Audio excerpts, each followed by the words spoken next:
With Ohio's COVID-19 numbers at an all-time high, our hospital seeing record amounts of patients coming in.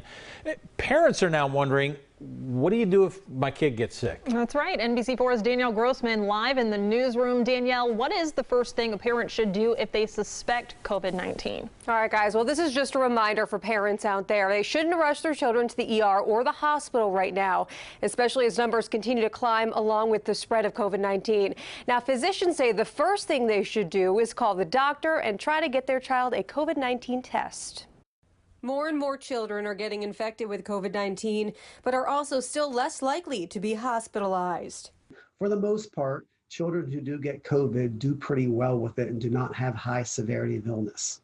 According to a recent report by the American Academy of Pediatrics, in the past 8 weeks, children represent about 12 to 15% of cases nationwide. That's up significantly from last spring. So if you have a kid who you think may have COVID, you have to recognize that the symptoms that adults get, kids also get too. Sore throat, fever, body aches, and diarrhea, all symptoms similar to a cold or flu.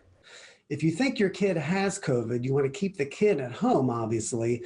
But there are other things to remember, especially if the parent is high risk. If you're a single parent and it's only you and your kid together, obviously you have to take care of your kid depending on how old they are. So that's one of the challenges that you have to really take into consideration. Do you have another family member or somebody that you could really lean on?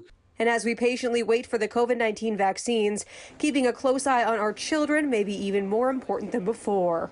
So it could possibly be that when we first get the COVID vaccines, they will not be recommended for children under the age of 12. We just don't know yet. So until then, practicing all of our mitigation efforts to stay COVID-19 free apply and will apply in the months ahead.